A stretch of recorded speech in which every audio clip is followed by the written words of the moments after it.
Video Ken Admiral minta damai disebut settingan, mengejutkan polisi temukan alat bukti ini saat geledah rumah AKBP Akhirudin Hasibuan. Usai melakukan penahanan terhadap AKBP Akhirudin Hasibuan dan anaknya berinisial AH atas kasus penganiayaan yang viral di media sosial, polisi gerak cepat melakukan penggeledahan ke rumah AKBP Akhirudin Hasibuan.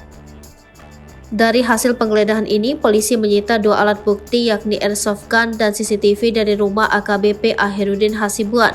Namun saat bersamaan beredar video Ken Admiral dan rekan-rekannya mendatangi rumah sang perwira.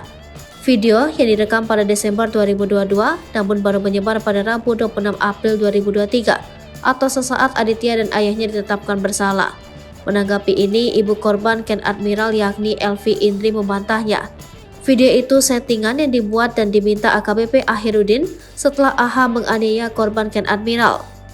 Ken yang menurut Elvi bersama teman-temannya terpaksa menurut karena dibawa ancaman senjata oleh Raja, salah seorang teman Aditya. Namun melihat Ken mengalami luka serius dan infeksi di mata, Elvi tak terima dan melapor ke Polda Sumatera Utara. Si Raja berdiri di satu sudut todong senjata. Jadi dibilang terus apa yang kami ngomong, ada satu orang yang merekam. Jadi yang Pak Akhirudin buat itu ada orang yang merekam.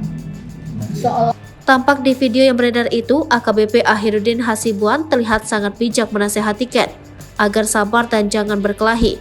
Terlihat juga korban sudah kepayahan dan tidak diambil bagian Ken yang terluka. Dirkrimum Polda Sumut Kombes Pol Sumaryono mengatakan sudah menyita 2 alat bukti untuk melengkapi penyidikan terhadap AKBP AH dan anaknya Aditya.